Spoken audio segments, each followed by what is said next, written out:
Hello दोस्तों, मेरा नाम है अजय तंवर और आप देख रहे हैं अजय स्टडी 55।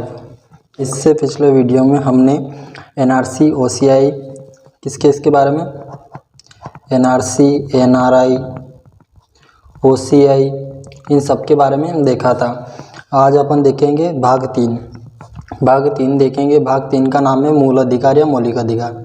मूल अधिकार या मौलिक अधिकार क्या नाम है? मूल अधिकार या मौलिक अधिकार। भाग 3 को हमारे भारत का जो भाग 3 है उसको हम अमेरिका से लाए हैं। कहाँ से लाए हैं? अमेरिका से लाए हैं। यह एक नैसर्गिक अधिकार है। अमेरिका से लाए हैं इसको भाग 3 में रखा है। और भाग 3 में आर्टिकल 12 से 35 इसमें आर्टिकल 12 से 35 में रखा गया है। यह एक नैसर्गिक अधिकार है। नैसर्गिक अधिकार उसे कहते हैं जिसे अधिकार को ना तो कोई पब्लिक छीन सकती और ना कोई सरकार छीन सकती है। ऐसे अधिकार को हम नैसर्गिक अधिकार कहते हैं। मूल अधिकार को फ्रांसीसी भाषा में मैग्ना कार्टा कहते हैं। क्या कहते हैं? Magna carta. मूल अधिकार को फ्रांसीसी भाषा में मैग्ना कार्टा कहते हैं। अब मूल अधिकार का रक्षक किसे कहा गया? मूल अधिकार का रक्षक सुप्रीम कोर्ट और हाई कोर्ट को कहा गया है। किसको? सुप्रीम कोर्ट और हाई कोर्ट को मूल अधिकार का रक्षक कहा गया है। अब किसी समय में अपना मूल अधिकार को निलंबित कर सकते हैं, मतलब कुछ समय के लिए प्रतिबंध लगा सकते हैं। इसके लिए अपन निलंबित शब्द का प्रयोग करेंगे। किस शब्द का? निलंबित शब्द का प्रयोग करेंगे। निलंबित कौन कर सकता है? राष्ट्रपति। निलंबित कौन कर सकता है? राष्ट्रपति। किसी समय आपातकाल समय में हम राष्ट्रपति हमारे मूल अधिकार को निलंबित कर सकता है। जैसे किसी देश से हमारा युद्ध चल रहा है, ठीक है, और उस समय देश की सुरक्षा को ध्यान में रखते हुए, देश की अखंडता को ध्यान में रखते हुए हमारे मूल अधिकार को निलंबित किया जा सकता है। किसके द्वारा किया जा सकता है? राष्ट्रपति के द्वारा निलंबित किया जा सकता है, ठीक है। अब प्रतिबंध, हमारे मूल अधिकार पर प्रतिबंध सांसद लगा सकते हैं। कौन लगा सकती है? सांसद। हमारे मूल अधिकार पे सांसद हमेशा के लिए प्रतिबंध लगा सकती हैं। जब वो असंगत होगा तब उस पर इसमें कहा गया है कि कोई मूल अधिकार हैं जो, ठीक है, जो समाज के लिए नुकसानदायक है, तो उसको सांसद हमेशा के लिए प्रतिबंध लगा सकती हैं। उस पर सांसद हमेशा के लिए प्रतिबंध लगा सकती हैं। अब देखते हैं अपन आर्टिकल 12 उसको देखते हैं। आर्टिकल 12 क्या है? परिभाषा। आर्टिकल 12 में क्या है? परिभाषा है। परिभाषा क्या है? इसमें कहा गया है, जिसमें आर्टिकल 12 में कहा गया है कि मूल अधिकार जिंदगी जीने के लिए आवश्यक हैं, ठीक है। मूल अधिकार जिंदगी जीने के लिए आवश्यक हैं, परंतु इस पर कभी कभी रोक लगाई जा सकती हैं, ठीक है। इस पर कभी कभी रोक लगाई जा सकती हैं। किस पर? मूल अधिकार पर। और रोक कौन लगाएगा? स्टेट रोक लगा सकती हैं। स्टेट मतलब central government, state government, local government और इलेक्ट्रिक बोर्ड और ONGC, ये अपने आप में भी एक स्टेट है। ये इसमें यूपीएससी भी ले सकते हैं अपन। यूपीएससी ये भी अपने आप में स्टेट है। जिस पर दूसरे का कानून ना लगे वो अपने आप में स्टेट है, ठीक है। लेकिन स्टेट ऐसा कोई कानून नहीं बनाएगी जो किसी व्यक्ति के मूल अधिकार को छीन रहा हो। स्टेट ऐसा कोई कानून नहीं बनाएगी जो किसी व्यक्ति के मूल अधिकार को छीन रहा हो, ठीक है। लेकिन कानून का डर बनाने के लिए राज्य कोई कानून बना सकता है जिससे लोगों के बीच में कानून का डर बना रहे, ठीक है। अब देखते हैं अपन आर्टिकल 13। कौन सा देखते हैं? आर्टिकल 13 अल्पीकरण। क्या है? अल्पीकरण, ठीक है। आर्टिकल 13 अल्पीकरण। इसमें कहा गया है कि हमारा मूल अधिकार बहुत अच्छा है, ठीक है, लेकिन हमारे मूल अधिकार से किसी को तकलीफ होती है, ठीक है, तो वो हमारा मूल अधिकार नहीं है। और अतः अनुच्छेद 13 कहता है कि हमारे मूल अधिकार को हटा दिया जाएगा। कब? जब वह असंगत, दूसरों को तकलीफ देता हो, ठीक है। असंगत मतलब दूसरों को तकलीफ देता हो, तब हमारे मूल अधिकार को हटा दिया जाएगा। जब हमारा संविधान लागू हुआ था, 26 जनवरी 1950 को हमारा संविधान लागू हुआ था, तो उससे पहले भी भारत में बहुत सारे कानून बने हुए थे। 1937 के जैसे उससे पहले भी हमारे भारत में पहले वो भी बहुत सारे कानून बने हुए थे, जैसे कि आईपीसी की धारा इंडियन पिनल कोड पहले से बना हुआ था। तो पहले के जो कानून बने हुए थे वो भी रहेंगे, ठीक है। पहले के जो कानून बने हुए थे अभी, लेकिन वो अपने वर्तमान मूल अधिकार में, संविधान के वर्तमान मूल अधिकार में छेड़छाड़ ना करते हों, ऐसे कानून रहेंगे।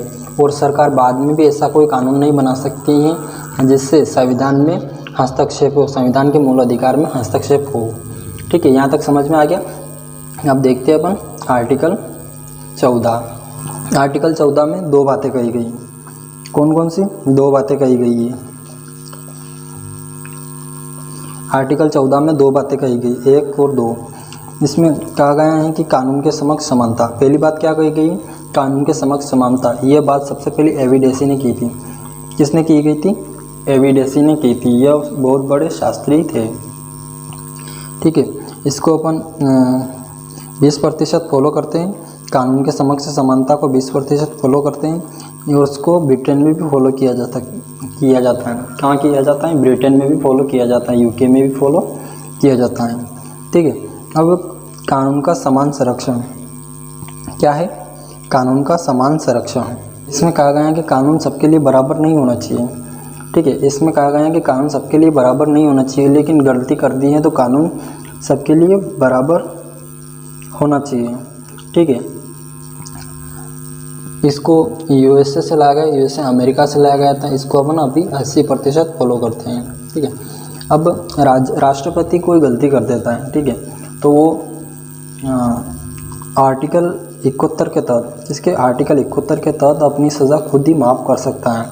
और राज्यपाल अगर कोई गलती कर देता है तो आर्टिकल 62 के तहत वो भी अपनी सज़ा को माफ़ कर सकता है, ठीक है। यहाँ तक समझ में आया। अब देखते हैं अपन आर्टिकल 15। क्या देखते हैं? आर्टिकल 15। आर्टिकल 15 में कहा गया है कि कोई भी व्यक्ति किसी भी व्यक्ति के साथ में 5 आधार पर, जिन्हें 5 आधार पर भेदभाव नहीं कर सकता है। कोई भी व्यक्ति, सरकार किसी भी व्यक्ति के साथ में 5 आधार पर भेदभाव नहीं कर सकता है। धर्म, जाति, वंश, लिंग और जन्म स्थान, ठीक है। धर्म, जाति, वंश, लिंग और जन्म स्थान। अगर कोई मुस्लिम धर्म का है, ठीक है, और कोई हिंदू धर्म का है, तो इस आधार पर भेदभाव नहीं कर सकते कि तुम मुस्लिम धर्म में हो या तुम हिंदू धर्म में हो, ठीक है। इस आधार पर भेदभाव नहीं किया जा सकता है। अब जाति के आधार पर भी भेदभाव नहीं किया जा सकता है। ऐसे जैसे कि तुम ऊंची जात के हो, तुम नीची जात के हो, ऐसे भेदभाव नहीं किया जा सकता है। और वंश के आधार पर भी भेदभाव नहीं किया जा सकता है। किसी भी व्यक्ति के साथ में वंश के आधार पर भी भेदभाव नहीं किया जा सकता है। किसी भी व्यक्ति के साथ में लिंग के अनुसार, लिंग मतलब लड़का या लड़की या ट्रांसजेंडर, इस आधार पर भी भेदभाव नहीं किया जा सकता है कि तुम लड़का हो या लड़की हो। इस आधार पर भेदभाव नहीं किया जा सकता है। अब जन्म स्थान के आधार पर भी किसी व्यक्ति के साथ में भेदभाव नहीं किया जा सकता है। किसके आधार पर? जन्म स्थान के आधार पर भी किसी व्यक्ति के साथ में भेदभाव नहीं किया जा सकता है। जैसे कि कोई व्यक्ति उत्तर प्रदेश का है या कोई बिहार का या कोई मध्य प्रदेश का, राजस्थान का है, तो इस आधार पर भी भेदभाव नहीं किया जा सकता है। देश के सभी लोग, सभी नागरिक समान हैं, ठीक है। लेकिन हेवी ड्यूटी, जहाँ पे भारी भरकम काम करना हो, या आर्मी, वहाँ पे भेदभाव किया जा सकता है। जैसे कि किसी देश से हमारा युद्ध चल रहा है, ठीक है, तो वहाँ पे पुरुषों को ही रखा जाएगा, क्योंकि पुरुष शारीरिक रूप से थोड़े मजबूत होते हैं, इसलिए पुरुषों को रखा जाएगा। ये क्या है? एक पॉजिटिव डिस्क्रिमिनेशन। जैसे कि आर्मी में महिलाओं को नहीं, लड़ाई हो रही है, आर्मी में युद्ध चल रहा है, ठीक है, तो वहाँ पे महिलाओं को नहीं रखा जाएगा और पुरुषों को रखा जाएगा, तो ये एक पॉजिटिव डिस्क्रिमिनेशन है, ठीक है। यहाँ तक समझ में आया। अब जाति, यहाँ पे जाति देखिए अपन, तो जाति में लोगों के मन में आ रहा होगा कि आरक्षण गलत होता तो सरकार खुद ही उसको हटा देती, ठीक है। अगर आरक्षण गलत होता तो सरकार उसको खुद ही हटा देती, क्योंकि आरक्षण, देखिए समझिए इसको, आरक्षण, ठीक है। आरक्षण जैसे कि ये जातियां हैं, 1, 2, ये जातियां सबसे ऊपर हैं, ठीक है। ये तीनों जातियां सबसे ऊपर है, 3 जातियां, और ये 2 जातियां नीचे हैं। तो आरक्षण क्या करता है कि ये जो जातियाँ हैं ये आगे बढ़ चुकी है, ठीक है, ये तीनों जातियाँ आगे बढ़ चुकी है, इनको रोकता नहीं है, इनको नहीं रोकता है, लेकिन इन जो नीचे जो जातियाँ हैं पिछड़ी हुई, इनको थोड़ा सा पुश कर देता है, पिछड़ी हुई जातियों को पुश कर देता है ताकि इक्वलाइजेशन समानता आ जाए। यहाँ तक समझ में आया आरक्षण? यह संविधान के अनुसार बोल रहा हूँ मैं, अपने हिसाब से कुछ नहीं बोल रहा हूँ, ठीक है। अब आर्टिकल 16 देखते हैं। क्या देखते हैं? आर्टिकल 16, लोक नियोजन की समानता। लोक नियोजन की समानता मतलब नौकरी में समानता। इसमें आरक्षण धर्म के आधार पर नहीं दिया जाता है, आरक्षण कभी भी धर्म के आधार पर नहीं दिया जाता है, आरक्षण हमेशा जाति के आधार पर दिया जाता है, ठीक है। तो कोई ऊंची जात का है और कोई नीची जात का है तो इसमें आरक्षण दिया जाएगा नीची जात वालों को, ठीक है। और लिंग के आधार पर आरक्षण, लिंग के आधार पर आरक्षण, लड़का है और लड़की है वो दोनों एक ही कास्ट के हैं, एक ही जाति के हैं, ठीक है। तो इसमें लड़की को ज़्यादा आरक्षण होगा, किसको? लड़की को ज़्यादा आरक्षण होगा। और स्थान, जन्म स्थान के स्थान के आधार पर भी आरक्षण दिया जा सकता है। आरक्षण स्थान के आधार पर भी आरक्षण दिया जाता है। कैसे? जैसे कोई भारत का जो कोई राज्य है और उसमें पिछड़ा हुआ इलाका है वो राज्य, तो उसके स्थान के आधार पर भी आरक्षण दिया जाएगा। यहाँ तक समझ में आया? अब देखते हैं अपन आर्टिकल 17। आर्टिकल 17 क्या है? आर्टिकल 17 है अस्पृश्यता। क्या है? अस्पृश्यता मतलब छुआछूत। किसी भी व्यक्ति के साथ में छुआछूत नहीं कर सकते हैं, ठीक है। देश के किसी भी व्यक्ति के साथ में छुआछूत नहीं कर सकते हैं कि तुम नीचे जात के हो, तुम ऊंचे जात के हो, इस आधार पर छुआछूत नहीं कर सकते हैं। लेकिन अगर उसको कोई बीमारी है जो छुआछूत से फैलती है तो इस आधार पर उससे छुआछूत कर सकते हैं, ठीक है। यहाँ तक समझ में आया? छुआछूत करना एक अपराध है, ठीक है। क्या है? एक अपराध है। अगर पकड़ा गए तो जेल तो पक्की हो ही जाएगी, ठीक है। इसके लिए कानून भी बनाए थे, जैसे SC ST एक्ट वगैरह, ऐसे कानून भी बनाए गए छुआछूत को रोकने के लिए। अब देखते हैं अपन आर्टिकल 18। क्या देखते हैं? आर्टिकल 18 उपाधियों का अंत, ठीक है। आर्टिकल 18 है उपाधियों का अंत। जैसे पहले भारत आज़ाद नहीं हुआ था, उससे पहले भारत में उपाधियाँ हुआ करती थी कई प्रकार की, जैसे सर, महाराज, बहादुर, राय बहादुर, ठीक है, विदेश से मिली उपाधि, ठीक है। तो ऐसी उपाधियाँ हुआ करती थी। तो ऐसी उपाधियों को आर्टिकल 18 के तहत सारी उपाधियों को समाप्त कर दिया गया है। ऐसी उपाधियों को अब इंसान नहीं रख सकता है, ठीक है। और नेशनल अवार्ड, ठीक है, जो विदेश से मिला है उसे नेशनल अवार्ड कहते हैं। तो वो ले तो सकता है, राष्ट्रपति की सहमति से वो अवार्ड ले सकता है, लेकिन उसको अपने सरनेम की तरह यूज़ नहीं कर सकता है, ठीक है। उसको अपनी सरनेम की तरह यूज़ नहीं कर सकता है। लेकिन इसमें एजुकेशन रैंक को सरनेम की तरह यूज़ कर सकता है। जैसे कि कोई व्यक्ति डॉक्टर है, ठीक है, तो अपने नाम के सामने डॉक्टर लगा सकता है, ठीक है, सामान्य डॉक्टर लगा सकता है अपने नाम के सामने। और एजुकेशन रैंक, जैसे कि कोई सेना में भर्ती हुआ कोई सैनिक और उसकी रैंक है तो वो अपनी रैंक लगा सकता है, जैसे इंस्पेक्टर वगैरह, ठीक है। इंस्पेक्टर से उदाहरण मान लेते हैं, जैसे इंस्पेक्टर वगैरह, ठीक है। तो ऐसे भी अपनी रैंक लगा सकते हैं। यहाँ तक समझ में आया होगा आई आपको। अब ये क्या है? समानता का अधिकार था। क्या है? 12 और 13, 12 में परिभाषा और 13 में अल्पीकरण, ठीक है। 14, 15, 16 और 17 और 18, ये जो हैं 5 जो अधिकार हैं, ये क्या है? समानता का अधिकार,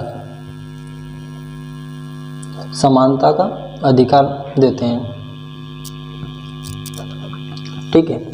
अब यहाँ आर्टिकल 18 तक देखा अपन ने, इससे अगली क्लास में अपन आगे देखेंगे। आप चैनल को सब्सक्राइब कर लें और बेल आइकन को ऑन कर लें ताकि ऐसे ही अन्य वीडियो आपको मिलती रहें। और अपने दोस्तों के साथ में भी शेयर करें, जो पढ़ने वाले हैं उनके साथ में भी शेयर करें।